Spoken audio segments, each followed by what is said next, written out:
Hello everyone, and welcome back to the channel. Today, we're stepping away from the smoke and thunder of the battlefield to explore a different, often overlooked, side of a soldier's life, the waiting. It's the vast expanse of time that exists between moments of intense action. It's what soldiers call the hurry up and wait game, and it's a fundamental part of their experience, shaping them in ways we rarely see in movies. So, what does life look like in the quiet moments? Well, a lot of it revolves around routine. It's the bedrock that keeps everything from falling apart. Before the sun is even up, the day begins. It starts with physical training, not just to stay fit for combat, but to build discipline and a sense of shared purpose. Then comes the gear. Every single piece of equipment, from a rifle to a radio, is a lifeline. It has to be meticulously cleaned, inspected, and maintained. A jammed rifle or a dead battery isn't just an inconvenience. It could be the difference between life and death. This constant upkeep isn't busy work, it's a ritual of survival. This routine extends to every part of camp life. Guard duty is a constant, a cycle of watchfulness that never truly stops. Soldiers spend hours scanning the horizon, fighting off boredom and exhaustion, knowing that a moment's lapse in concentration could have dire consequences. Then there are the endless tasks of fortification, filling sandbags, digging trenches, reinforcing positions.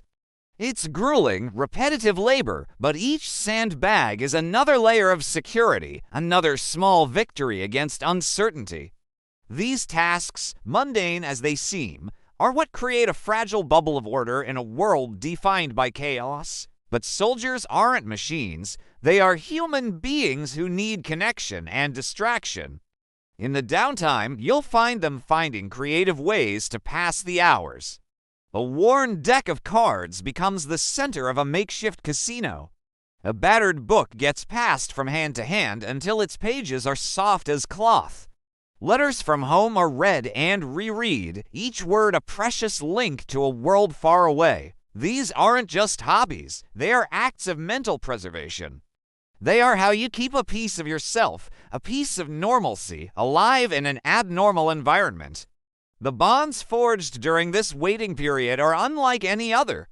You're sharing everything with the people next to you, your food, your fears, your last clean pair of socks. You learn the stories behind their tattoos. You know the names of their kids. You can tell their mood just by the way they hold their rifle.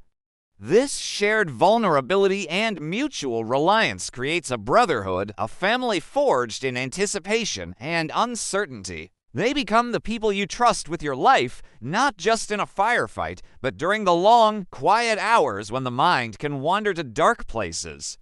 This camaraderie is the emotional armor that helps them endure the psychological weight of their situation. Of course, the waiting is not always peaceful. It's a psychological tightrope walk. The quiet can be deceptive, filled with a low-humming tension. Every distant sound, every shadow could be a threat. This state of constant, low-grade alert is mentally exhausting. It's a strange mix of profound boredom and heightened anxiety. One moment you're joking with a friend, and the next, your heart is pounding because a stray animal rustled some bushes. Living in that state, day in and day out, takes a tremendous toll. It's a silent battle fought within the mind, long before any physical confrontation begins.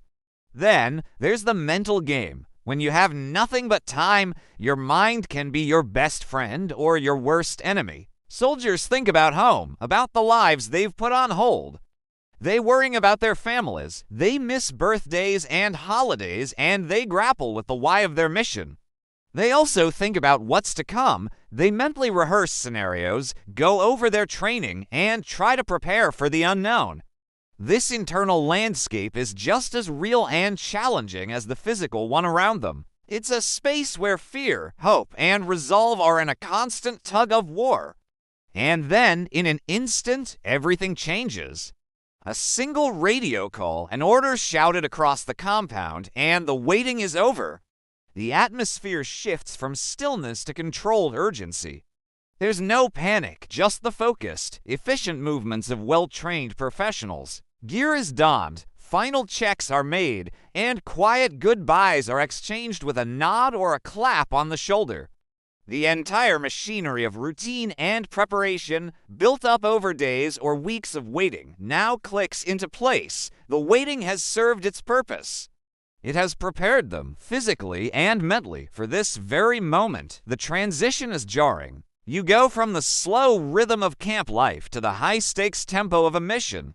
And when it's over, whether it lasts minutes or days, the cycle begins anew. You return to base, and the process of cleaning, maintaining, and preparing starts all over again. You fall back into the routine, processing what you've just been through while settling back into the familiar state of hurry up and wait. This perpetual cycle of waiting, acting, and waiting again is the true, unfiltered rhythm of a soldier's deployment. So, when we think of soldiers, let's remember not just the moments of conflict, but also the vast stretches of time in between. The waiting is not empty space, it's filled with discipline, camaraderie, anxiety, and incredible resilience. It's where the character of a soldier is truly tested and forged. It's the unseen, unsung part of their service, and understanding it gives us a much deeper appreciation for the full scope of their sacrifice.